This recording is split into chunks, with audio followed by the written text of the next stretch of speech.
నమస్తే ఈ రోజు కూడా మీకోసం చాలా వార్తలు పట్టుకొచ్చినాం. నాకు అసలు ఏదైనా చెప్పాలనుకొని చెప్పకపోతే మనసు నిమ్మలమే ఉండదు. మరి తొందర అవేందో చెప్పేస్తే గానీ ముందైతే హెడ్లైన్స్ చూసేయండి. క్లారిటీ లేని రాజకీయ పొత్తులు, అయోమయంలో పవనాలు అభిమానులు, తగ్గేదలే అంటున్న అక్కినేని ఫ్యాన్స్, బాలయ్య సారి చెప్పాలని డిమాండ్స్, ప్రగతి భవన్ వర్సెస్ రాజ్ భవన్, హీటెక్కుతున్న పొలిటికల్ సీన్, మెట్రో రైలు ఎక్కిన చంద్రముఖి,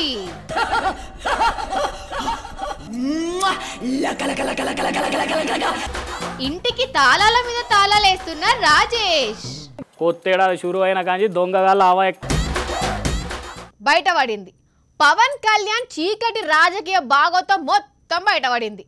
అది కూడా ఆధారాలతో సహా బయటపడింది. ఎవ్వరు దాన్ని బయట పెట్టలేదు, ఆయననే బయట పెట్టుకొని దొరికిపోయిండు. కావాలంటే ఒక్కసారి ఆయన మాట్లాడిన మాటలనే వినుండ్రి. అది ప్రజలు నిర్ధారణ చేస్తారు. సత్యం. పాత్రికేయ మిత్రులతో మాట్లాడుతున్నప్పుడు ఈరోజు కరెంటు పోయింది. వైసీపీకి ఇంతకు మించి సాక్ష్యం ఏం కావాలి మీకు చెప్పండి. ఒకసారి పెద్ద స్థాయి ఆట ఆడాలి అంటే చిన్న స్థాయి ఒకసారి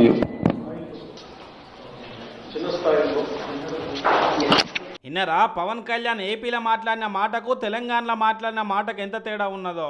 ఏపీలో మాట్లాడుతున్నప్పుడు సడన్ గా కరెంటు పోతే ఇంతకంటే ఏం చెప్పాలి, ప్రభుత్వం పనిచేస్తలేదని అనుకొచ్చిండు. అదే తెలంగాణలో మాట్లాడుతున్నప్పుడు కరెంటు పోతే కామ్గా ఉన్నాడు, ఒక్క మాట కూడా మాట్లాడలేదు. దీన్ని బట్టి అర్థమైతే లేదు ఏపీ సర్కార్ను బదనాం చేస్తే పవన్ పనిగా పెట్టుకున్నాడని. ఇంతకంటే ఏం కావాలి? పవన్ చీకటి రాజకీయానికి సాక్ష్యం. చంద్రబాబును అందరం ఎక్కిద్దామనే కాంక్షతోని తీరొక్క కథలు పడుతున్న పవనాలు దానికోసం పని కట్టుకొని మరి జగనన్న ప్రభుత్వం మీద విమర్శలు చేస్తుండు. నిజంగా పవన్ ప్రజల సంక్షేమమే కోరుకుంటే ఈ ప్రభుత్వం పేదల కోసం చేస్తున్న మంచి పనులైన గానరావా? పేద పిల్లలకు ఇంగ్లీష్ మీడియం చదువులు చెప్తే దాని మీద మాట్లాడాడు. ఇల్లు లేని పేదలకు జగనన్న ఇల్లులు ఇస్తుంటే దాని మీద మాట్లాడాడు. వృద్ధులకు పెన్షన్ పెంచితే దాని మీద మాట్లాడాడు. ఆటో డ్రైవర్లకు చిన్న వ్యాపారాలు చేసుకునేటోళ్లకు సాయం చేస్తే దాని మీద మాట్లాడాడు. కానీ అదే జగన్ సర్కార్ మీద బురద జల్లువను నేను వెళ్తా అనుకుంటా ఎగురుకుంటా ముందుకు వస్తాడు. అర్థమైంది కదా జనాలు ఈ గాలి కళ్యాణ్ మాటలు. అందుకే ఆ గాలిలో ఇక్కుకోకుండ్రి, ఎందుకంటే అది బాబు కోసం వీచే డేంజర్ సుడిగాలి.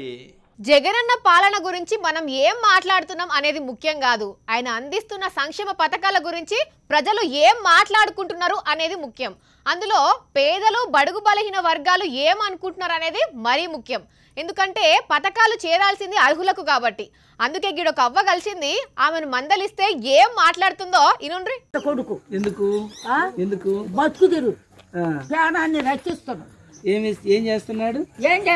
డబ్బులు ఇస్తున్నాడు. ఇన్నరా, జగనన్న నా పెద్ద కొడుకు, నా బతుకు తెరువు మొత్తం ఆయనే చూసుకుంటాడు అనుకుంటా. ఏ దిగు లేదు. అయితే అండగా ఉంటారా జగన్మోహన్ రెడ్డి గారికి? ఉండవనే అపలాచిన. ఇప్పుడు నాకు ఏం దిగులు లేదు, అంతా జగన్ చూసుకుంటాడు అనుకుంటా దండం పెడుతున్నది. మరి మొదటి నుంచి కూడా చంద్రాలు ఆయన బ్యాచ్ వాలంటీర్లు వద్దు, మేము అధికారంలోకి వస్తే తీసేస్తామని అంటున్నారు కదా.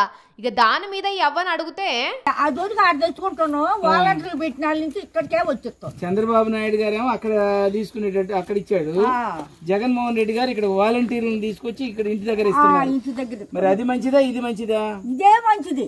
మరి చంద్రబాబు నాయుడు గారు నేను వస్తే వాలంటీర్లు కూడా ఇళ్ళకి వచ్చి ఇస్తున్నారు, బండ్లతో బియ్యం కూడా. ఇన్నరా, చంద్రాలు అధికారంలో ఉన్నప్పుడు అక్కడికి పోయి మేము పెన్షన్ బియ్యం తెచ్చుకునేటోళ్ళు ఇప్పుడు వాళ్ళే మా ఇంటికి వచ్చి ఇస్తున్నారు, అంత సంతోషంగా ఉన్నది అని అంటున్నది. ఈ అవ్వ ఏ పార్టీ కాదు, ఎవరో చెప్తే ఇట్లా మాట్లాడతలేదు. గతంలో ఇప్పుడున్న మార్పును చూసి మాట్లాడుతున్నది. దీన్ని బట్టే అర్థం కావాలి జగనన్న పాలనలా పేదలకు ఎంత న్యాయం జరుగుతున్నదో. దీన్ని ఓర్వలేకనే పెత్తందారుల కుట్రలు పెరుగుతున్నాయి. అయినా ఇసోంటి ప్రజల అండ జగనన్నకు ఉన్నంతసేపు జగన్ కు తిరుగుండదు, పేదలకు బాధ ఉండదు. ఏమంటారు జనాలు? రిపబ్లిక్ డే వేడుకల గురించి దేశంలో ఎట్లా చర్చలు నడిచినాయో తెలియదు కానీ ఇయాలనైతే తెలంగాణలో రిపబ్లిక్ డే వేడుకల మీద మస్తు చర్చలు నడిచినాయి. గవర్నర్ మేడం ఎక్కడ జెండా ఎగరేస్తుంది, అసలు మేడానికి ఆహ్వానం అందిందా? ఒక దిక్కు చర్చలు నడుస్తుంటేనే ఇంకో దిక్కు బీఆర్ఎస్ బీజేపీ వాళ్ళు ప్రెస్ మీట్లు పెట్టి మరీ మాట్లాడుకున్నారు. సెంట్రల్ గైడ్ లైన్స్ పట్టుకొని కొందరు కోర్టుకు పోతే ఇగో ఈ తీర్పు చెప్పింది పెద్ద కోర్టు. కరోనా పుణ్యమా అని సంబరాలు చేయలేకపోతున్నాము, గవర్నర్ మేడం గారు రాజ్ భవన్లోనే మీరు జెండా ఎగరేయాలని ఇట్లా సర్కారు గవర్నర్కు లేఖ రాసిందో లేదో చల్ ఇదెక్కడి కథ? 70 ఏళ్ల నుంచి అన్ని రాష్ట్రాల్లో ధూమ్ధామ్గా పండుగ చేస్తుంటే కేసీఆర్ సర్కార్ ఇట్లా చేస్తుంది ఏందని కొందరు కోర్టు మెట్లు ఎక్కేసరికి అత్యవసరంగా పిటిషన్ విచారించిన కోర్టు గణతంత్ర వేడుకలను ఘనంగా నిర్వహించాల్సిందే, సెంట్రల్ గైడ్ లైన్స్ పాటించాల్సిందే, బరాబర్ పరేడ్ నిర్వహించి తీరాలి, గణతంత్రాన్ని ఘనంగా చేయాలని ఆర్డర్ వేసింది. ఈ తీర్పు రాగానే రాజ్యసభ ఎంపీ లక్ష్మణ్ సారు మాట్లాడుకుంటా ఇది ఒక పైశాచిక ఆనందంగానే భావించాల్సి వస్తుంది తప్పితే దీనివల్ల సాధించింది ఏమిటి? మీరు ఇప్పటికైనా ఆ భగవంతుని ప్రార్థిస్తున్నాను ఈ ముఖ్యమంత్రి సద్బుద్ధినివ్వాలని. లక్ష్మణ్ అన్న ఇట్లాంటే అటు సెంట్రల్ మినిస్టర్ కిషన్ రెడ్డి అన్నేమో రిపబ్లిక్ డే ఉత్సవాలను గవర్నర్తో చేయనీయకుండా డాక్టర్ బిఆర్ అంబేద్కర్ గారి యొక్క రాజ్యాంగాన్ని అవమానం చేసే దిశగా ఈరోజు బీఆర్ఎస్ ప్రభుత్వం వ్యవహరించడం ఏదైతున్నదో వీళ్ళిద్దరు ఇట్లాంటే తలసాని సీనన్న रिपब्लिक डे बीआरएस के लिए नहीं होता, रिपब्लिक डे बोले तो आम पब्लिक का भी है. ఇటు పల్లా రాజేశ్వర రెడ్డి సార్ కూడా మైక్ అందుకొని రిపబ్లిక్ డే ఎట్లా జరపాలి, ఇండిపెండెన్స్ డే ఎట్లా జరపాలి అని చెప్పేసి రాష్ట్ర ప్రభుత్వానికి తెలుసు. మేము ఎప్పుడు ఎవరిని కూడా ఏమో అవమానపరచలే. ఈ రాష్ట్రంలో మేముగా గౌరవించినంతగా భారతదేశంలో ఎక్కడ ఏ ముఖ్యమంత్రి ఏ గవర్నర్ కూడా ఇంతవరకు గౌరవించారు. ఇట్లా ఎవరి వర్షన్లు వాళ్ళు చెప్పిండ్రు కానీ దేశంలో భలే పంచాదులు మోపైతున్నాయి పోన్రి. తెలంగాణ పాలిటిక్స్ లో మాటలు అనుట్లనన్నా కౌంటర్లు ఇచ్చుట్లనన్నా కేటీఆర్ సారు డీకే అరుణ మేడం తర్వాతనే ఎవ్వరన్నా. అప్పట్లో మేడం కాంగ్రెస్ ఉన్నప్పుడు అసెంబ్లీలో ఎట్లా కౌంటర్లు ఇచ్చిందో ఇప్పుడు బీజేపీలో చెరీకైనాక కూడా అంతకు డబుల్ కౌంటర్లు ఇస్తున్నది. నిన్న కేటీఆర్ సారు మహబూబ్ నగర్ గడ్డ మీద సవాల్ ఇసురుపోయిందా, మేడం వెంటనే ఎట్లా రియాక్ట్ అయిందో చూడుండ్రి. రైతు బంధు రూపంలో మీకు డబ్బులు ఇస్తూ, రైతుకు బీమానిచ్చి మీకు ధీమాను కల్పిస్తూ, 24 గంటల కరెంటునిస్తూ, ఈ రోజు మీ ఎమ్మెల్యే గారు లాంటి నాయకుడు, చక్కటి నాయకుడిని మీకు ఇచ్చిన కేసీఆర్ కావాలని ఆలోచించుకోండి. వీళ్ళు ఇంట్లోకెళ్ళి పాపం సంక్షేమం చేస్తున్నట్టు, కేసీఆర్ ఇంట్లోకెళ్ళో కేటీఆర్ ఇంట్లోకెళ్ళో పెన్షన్ ఇచ్చినట్టు, వాళ్ళ ఇంట్లోకెళ్ళి రైతు బంధు ఇచ్చినట్టు ఈ రోజు రైతులకు పెద్ద ఎత్తున సహాయం చేస్తున్నది భారతీయ జనతా పార్టీ కేంద్ర ప్రభుత్వం. ప్రభుత్వ రంగ సంస్థలు నష్టాల్లో ఉన్నాయనే పేరు మీద వాటిని అమ్మాలి. కొనేటోడు మనోడే కొంటాడు, కొన్నాక మళ్ళీ దరఖాస్తు పెట్టుకుంటాడు. వాడు సార్ నేను నష్టాలు ఉన్నాను, అమ్మిందే నష్టాలు ఉన్నామని అమ్మితివి. వాడు నేను కొన్నాక వాడు సార్ నేను నష్టాలు ఉన్నా, దీని మీద రుణాలు ఉన్నాయి, మాఫ్ చేయాలంటాడు. ప్రభుత్వ ధనాన్ని అడ్డగోలుగా కొల్లగొడుతూ లక్షల కోట్లు వీళ్ళు సంపాదించుకుంటూ ఈరోజు దాదాపు 5 లక్షల కోట్ల రూపాయల అప్పులు తెలంగాణకు మిగిలబెట్టి ప్రతి నెత్తికి కూడా కుటుంబంలో 4 ఉన్నారంటూ 6 లక్షల రూపాయల అప్పులు నెత్తిన ఉన్నట్టే. ఈరోజు పేదల కోసం, ఇండ్ల కోసం పునాదులు దవ్వుదామంటే రారు, కాలువలు దవ్వుదాం పాలమూరు రంగారెడ్డి ఎత్తిపోతల పథకంలో అంటే వాటికి పైసలు ఇయ్యరు. ప్రాజెక్టులకు అడ్డుపడరని జూట కుద్దలు చెప్పుకుంటూ తిరుగుతారు. మరి ఇండ్లు ఇయ్యడానికి ఎవరన్నా అడ్డుపడరా? ఎందుకు ఇలా బీద వాళ్ళకి ఇండ్లు? దద్దమ్మ మాటలు, పనికి మాలిన డైలాగులు, తెల్లారులేస్తే కేసీఆర్ గారిని విమర్శించుడు కాదు. చేతనైతే పాలమూరు రంగారెడ్డి ఎత్తిపోతల పథకానికి జాతీయ హోదా ఇయ్యమని చెప్పి ఈ నెల రాబోతున్న ప్రధానమంత్రి గారిని డిమాండ్ చేస్తూ, ఈ నా కొడుకులకు నిజంగా సిగ్గులే అట్లా మాట్లాడేటోడన్నా కానీ. రైతు వేదికలు కేంద్రం ఇచ్చిన డబ్బులు కాకపోతే వీళ్ళు కట్టినరా? శ్మశాన వాటికలు కేంద్రం ఇచ్చిన డబ్బులు కాకపోతే వీళ్ళు కట్టినరా? అంగన్వాడీలో భోజనం వీళ్ళు పెడుతుండ్రా? హాస్పిటల్ మెయింటెనెన్స్ వీళ్ళు ఇస్తుండ్రా? నరేంద్ర మోడీ ఏం చేసిండు ఎరికేనా? 8 ఏళ్లలో 12 లక్షల కోట్ల రూపాయలు పెద్ద పెద్ద బడా బాబులు, బడా సేట్లై రుణాలు మాఫీ చేసిండు మన పైసలతోని. హైటెక్ మంత్రి ఆయన, ప్రజల మంత్రి కాదు, ప్రజల మనుషులు కాదు వీళ్ళు. హైటెక్ పైన మోటార్లా తిరుగుకుంటా, పైన మాట్లాడుకుంటా, గాలి మాటలు మాట్లాడుతూ తిరుగుతారు. గాలి మాటలు మాట్లాడటానికి ప్రశ్నించడానికి ఇంకా జనాలకు మీరు సమయం ఇస్తే జనాలు మీ మొహం మీద కొడతారు. వామ్మో వామ్మో, ఇద్దరికిద్దరు మంచిగా సరిపోయింది పోర్రి. మేడం కాంగ్రెస్ ఉన్నప్పుడన్నా అప్పుడప్పుడు జర సాఫ్ట్గా మాట్లాడేది కానీ ఇప్పుడు తగ్గేదేలే అని వీర ప్రతాపం చూస్తున్నది. మరి చూడాలే మేడం మాటలు విన్న మహబూబ్ నగర్ బీఆర్ఎస్ లీడర్లు ఉత్తగానే ఉంటారో ఏమన్నా కౌంటర్లు ఇస్తారో తెలియదు కానీ తెలంగాణ పాలిటిక్స్ అంటే తిట్టుకుండే పెద్ద ట్రిక్స్ అవుతున్నాయి.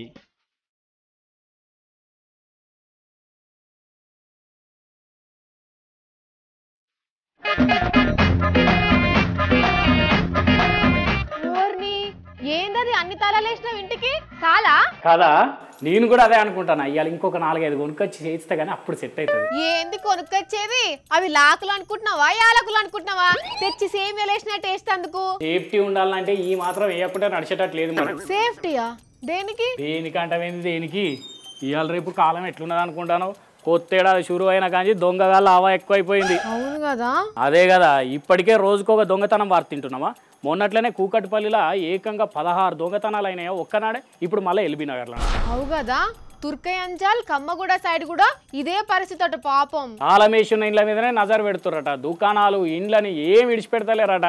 అంతేందుకు మొన్నట్లా 7 జాగాల చైన్ స్నాచింగ్లు చేసిరట. అవునట. ఏం చేస్తాను చెప్పు, ఇల్లు వదిలిపెట్టి పోకుంటేనేమో నడవదాయ, పోతేనేమో వచ్చేసరికి ఎట్లుంటది పరిస్థితి అని పెద్ద పరేషాన్.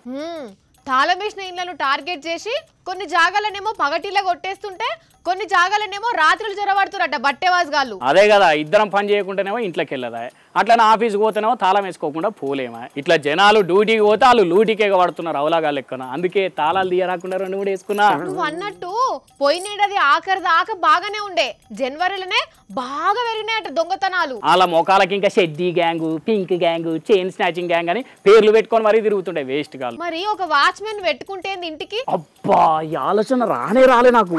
అవు వాచ్మెన్ పెట్టుకుంటే మంచిగా కాపలా ఉంటాడు కదా. అవును, ఇంతకు వాచ్మెన్ ఎంత తీసుకుంటాడు అంటావు జీతం? 10-12 వేలన్నా తీసుకుంటారు కాదా? మరి అంతమంది జీతం పెంచిపోయారు, ఐడియా నువ్వే ఇచ్చినావు కదా. వాచ్మెన్ అయితే మళ్ళీ లీవ్ పెట్టినప్పుడు గోస్ అవుతుంది. ఒక పని చేయి, జీతం పెంచడు కాదు కానీ ఒక 500 ఇస్తా, ఇంకా 2-3 తాళాలు కొనుక్కొచ్చుకొని వేసుకో మంచిగా, సరేనా? కంజూస్ మోకప్ జీతం అనగానే జిత్తల ముచ్చట్లని చెప్తాను. వినిపిస్తుంది నాకు. అయ్యో సారీ వాణి, నిజంగానా వినిపించిందా? నేను కూడా వినిపించాలనే అన్నా. అది కూడా వినిపించింది. మరి ఇన్ని వినుకుంటా కూడా ఇంకా కెమెరా బంద్ పెట్టకుండా ఎట్లినాలనిపిస్తున్నది? పబ్లిక్ మీరైతే బయటికి పోతే గట్టిగా తాళాలు వేసుకొని పోండి. ఇంట్లో విలువైన సామాన్లు అస్సలకే పెట్టొద్దు, సరేనా? ఏదైనా ఊరికి పోతే కూడా దగ్గరలో ఉన్న పోలీస్ స్టేషన్కి పోయి సార్లకు చెప్పిపోరు, ఒక నజర్ వేసి పెట్టుమని. జాగ్రత్త. ఏంది మైక్ పడితే రెచ్చిపోడు, ఫ్లోలో ఏదో ఒకటి అనేసుడు. ఈ నడుమ బాలయ్యకు ఇదొక స్టైల్ అయిపోయింది. మొత్తంగా వివాదాలకు కేర్ ఆఫ్ అవుతున్నాడు. మొన్న సినిమా ప్రోగ్రామ్ లో మాట్లాడింది వైరల్ అవుతుంటే చూసినాం కదా. ఇలా ముచ్చట మీద మంత్రి రోజా మేడం ఇట్లా అన్నది. బాలకృష్ణ గారు మరి ఎన్టీఆర్ గారి కొడుకై ఆ విధంగా అక్కినేని నాగేశ్వరరావు గారిని మాట్లాడటం చాలా తప్పు. ఇదే ఎన్టీఆర్ గారిని మాట్లాడితే వాళ్ళకి ఎంత బాధ ఉంటుందో, సేమ్ ఈక్వల్ హీరో ఆయన కూడా. నాగేశ్వరరావు గారు కూడా ఎన్టీఆర్కి ఈక్వల్ హీరో. అలాంటప్పుడు నాగేశ్వరరావు అంటే వాళ్ళ ఫ్యాన్స్ కానీ వాళ్ళ కుటుంబ సభ్యులు ఎంత బాధపడతారో కూడా ఆలోచించి మాట్లాడాలి. మేడం ఇట్లంటే ఇటు ఆంధ్రప్రదేశ్ వ్యాప్తంగా అక్కినేని ఫ్యాన్స్ అగ్గి మీద గుగ్గిలమై బాలయ్య బ్యానర్లను బగబగమండే మంటలు లేసిదాలుగా పెట్టిండ్రు. బాలయ్య మీద గరం గరం అయినరు. ఎక్కడో సినిమా ఇండస్ట్రీ తమిళనాడు నుంచి ఆంధ్రప్రదేశ్ తీసుకొచ్చిన ఘనత అక్కినేని నాగేశ్వరరావు. ఎన్నో అవార్డులకి సంపాదించుకున్న గొప్ప వ్యక్తి ఆయన. వేల మందికి ఈరోజు సినిమా ఇండస్ట్రీలో పని దొరుకుతుందంటే అది అక్కినేని నాగేశ్వరరావు గొప్పతనం అని చెప్తాను. ఆయన కామెంట్స్కి ఆయన క్షమాపణ చెప్పని వెడల జరగబో తీవ్ర పరిణామాలు ఆయన ఎదుర్కోవాల్సి వస్తుందని హెచ్చరిస్తూ, ఇట్లా ఇంత వివాదరహితంగా ఉండే కుటుంబం పట్ల ఈ విధంగా అనుచితమైన వ్యాఖ్యలు చేసిన కానీ సినీ పెద్దల్లో ఎటువంటి స్పందన రాకపోవడం, కనీసం ఆ సినీ ఇండస్ట్రీలో ఎవరు కూడా మద్దతుతో ఒక ట్వీట్ కూడా చేయకపోవడం అనేది చాలా బాధాకరమైన విషయము. మరి ఇది అంతా చూసిన బాలయ్య గారు ఎప్పుడు రియాక్ట్ అవుతారో, అక్కినేని ఫ్యాన్స్ని ఎట్లా సార్లు వరుస్తాడో తెలియదు కానీ భలే మనిషి పోన్రా ఆయన. అయితే సినిమాలలో డైలాగులు వేల్చినట్టే వేరేటోళ్ళ మీద డైలాగులు వేలుస్తున్నాడు. ఎట్లా పడితే అట్లా మాట్లాడితే ఎందుకు కూకుంటారో ఎవరైనా కదా. తమ్ముడు, అరే తమ్ముడు, ఈ తిక్కమక్క దిగులే పొత్తంటే, ఈ తెలియని దిగులే పొత్తంటే, నీ ఫ్యాన్స్ను అడగరా కాస్త డౌట్ ఉంటే, నువ్వు బెదరవు గద వాళ్ళ మాటింటే. పవను, ఓయ్ పవను, నువ్వు బాబు కోసము పని చేస్తుంటే బట్ ఇజ్జత్ అంతా తీసుకుంటుంటే. పవనాలు పవనాలు పొత్తుల సస్పెన్స్ ఎన్నాళ్ళు, పవనాలు పవనాలు అయోమయంలో జన సైనికులు. పొత్తుల వైపు వెళ్తుందా లేదా అనేది ఇంకా నేను దృష్టి సారించాను. ఈ ఒక్క మాటతోని జనసేన జెండాను ఇడిచిపెట్టి 2 జేబుల్లో చేతులు పెట్టుకొని ఎక్కడికి వెళ్తున్నారో కూడా తెలియకుండా పోతున్నారట పాపం జన సైనికులు. మరి కాదా, మా పవన్ సీఎం, మా పవన్ సీఎం అని వాళ్ళు అరుస్తుంటే ఈయనేమో అసలు ఎన్ని జాగాల్లో పోటీ చేస్తామనే దాని మీదనే క్లారిటీ ఇవ్వలేకపోతున్నాడు. పోనీ పొత్తులు పెట్టుకుంటే ఎవరితోనే పెట్టుకుంటాము, ఎన్ని సీట్లలో పోటీ చేస్తామనే దాని మీద నన్న క్లారిటీ ఇస్తే దాన్ని బట్టన్న పని చేస్తారనుకుంటే అది కూడా లేకపోయే. మళ్ళీ మీదికేం ఎన్నికల ముందు వారం రోజులప్పుడు తెలుస్తుంది ఎవరితోని పొత్తు పెట్టుకుంటారని పవన్ అనుడితోటి అప్పటి వరకు మమ్మల్ని దోమలు కొట్టుకోమంటావా? గమ్యం తెలవకుండా ప్రయాణం చేసి కూడా ఎవరితోనన్నా అవుతుందా? ఇప్పటికే వాళ్ళతోని పొత్తులు వీళ్ళతోని పొత్తులు అని పెట్టుకుని అవి చిత్తులు అయ్యేసరికి నిలకడలేని మనుషులని ముద్ర పడ్డది. మళ్ళీ ఇప్పుడు అదే ముద్రను వేసుకునేందుకు మేము రెడీగా లేము. సినిమాలను వేసే స్టెప్పులు మాకు నచ్చుతాయి కానీ రాజకీయంలో వేసే స్టెప్పులు నచ్చుతలేవు అనుకుంటా ఒక్కొక్కరు సైడ్ అయిపోతున్నారట. ఆగో గంతగానం క్లారిటీ లేకుండా కన్ఫ్యూజన్ తోను ఉన్నాడు పవనాలు. ఇది జనసేన పార్టీయా కన్ఫ్యూజన్ పార్టీ అనేది పేరు మార్చుకోవాలని ఆయనకి చెప్తున్నాను. ఇక ఇంకో దిక్కు బీజేపీ ఏమో పవన్ మాతోనే ఉన్నాడని చెప్పుకుంటున్నది. నేను ఇంకా బీజేపీతోనే ఉన్నానని మా పవన్ కళ్యాణ్ గారు అన్నప్పుడు మేము దాన్నే తీసుకుంటాం. ఆయన ప్రకటించినప్పుడు, ఆయన డైరెక్ట్గా చెప్పినప్పుడు మనం ఆలోచిద్దాం. పవన్ కూడా నేను బీజేపీతో ఉన్నా అని అనుకుంటేనే ఇంకో దిక్కు చంద్రాల కోసం ఆలోచిస్తున్నాడు. కాబట్టి పాపం జన సైనికుల అయోమయంలో పడ్డారట. మరి పవన్ కు చంద్రాలు ముఖ్యమో ఆయన ఫ్యాన్స్ ముఖ్యమో ఇక ఆయనే తెలుసుకోవాలి. లేదంటే ఇన్ని రోజులు వెనక తిరిగిన వాళ్ళే ఇప్పుడు ఎదురు తిరుగుతారు. టీఆర్ఎస్ బీఆర్ఎస్ అయినాక లీడర్లంతా పాన్ ఇండియా రేంజ్లా హైపులతోని ప్రమోషన్లు చేస్తున్నారు. కొందరేమో కారుకు బ్రేకులేసి మమ్ములెందుకు పట్టించుకుంటలేరు, ఏంది కథ అని ఎదురు తిరుగుతున్నారు. ఇక ఖమ్మం రాజకీయాలైతే కాక రేపుతున్నాయి కదా. కానీ జగిత్యాల మున్సిపల్ చైర్పర్సన్ శ్రావణక్క చూడుండ్రి.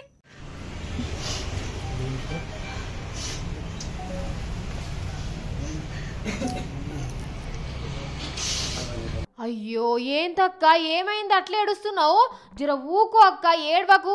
ఆగక్క ఆగు, నా మాటిను. నువ్వు ఏడుస్తుంటే మాకు ఏడుపొస్తున్నది. అయ్యో దేవుడా, అక్కకు అస్సలు దుఃఖం ఆగుతలేదు, కండ్ల పొంటి నీరు ఆగుతలేదు. చైర్పర్సన్ పదవికి రాజీనామా చేస్తున్నాను. ఎందుకక్క? ఎవరేమన్నారు? ఏం తిప్పలు వచ్చిందక్క? పార్టీ మారుతున్నా అన్నారు. ఇంకేమన్నా అంటే పెద్ద పెద్ద న్యూస్ ఛానళ్ళల్లో ఎమ్మెల్యేగా పోటీ చేస్తున్నావు, ఇప్పించుకుంటున్నావు, ఏమనుకుంటున్నావు, నీ రేంజ్ ఎమ్మెల్యేనా, నీకు చైర్పర్సన్ ఎక్కువ అన్నారు. నేను ఎప్పుడైనా చెప్పుకున్నాను అన్న? మీడియా మిత్రులు ఏదో రాస్తారు, అది తప్ప అన్న. పార్టీ మారుతున్నాను అంటే అదే అభియోగంగా చెప్పి నీకు సంతకాలు పెట్టిస్తున్నానంటే ఒక గూడు పుట్టాని నాటకం ఆడారన్న. అయ్యో దేవుడా, గింత మాత్రానికి చిన్నబుచ్చుకొని రిజైన్ చేసినవా అక్క? ఒక పదవిలో ఉన్నాక ఇంకో పదవిలకు పోవాలని కోరుకున్నాడు తప్పు కాదు. ప్రచారం జరిగినా ఏం తప్పు కాదు, కానీ నువ్వు ఏడవకక్క. కార్యకర్తలు నీ అభిమానులు జీర్ణించుకోలేరు. జనాలు ఇంతకు ముచ్చటేందనంటే ఎమ్మెల్యే సంజయ్ కుమార్ సారు అక్కను కారు పార్టీల నెగలనీయకుండా ఎప్పుడు ఎల్లగొట్టాలని చూస్తుండట, మస్తు తిప్పల పెడుతుండట. అందుకనే ఈ తొక్కల పదవి ఎందుకు, పార్టీలనే మంచిగా పనిచేసుకుంటా అని చైర్పర్సన్ పదవికి రిజైన్ పెట్టింది. మరి చూసిన ఎమ్మెల్సీ కవితక్క అక్కకు ఎసోంటి భరోసా ఇస్తుందో ఏమో తెలియదు, కానీ తెలంగాణ రాజకీయాలు జిల్లాకో తీరుగా నడుస్తున్నాయి పోన్రి.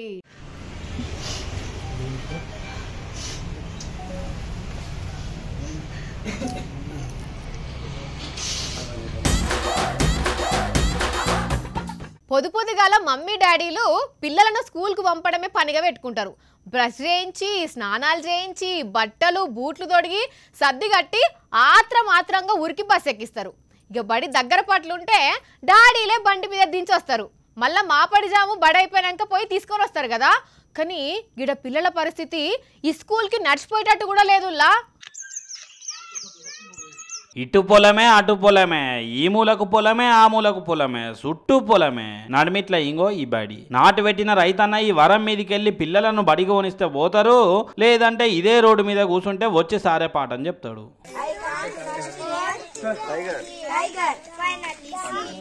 దాదాపుగా 4-5 ఏళ్ల నుండి కూడా ఇక్కడ బాట లేకుండానే బడి నడుస్తుంది.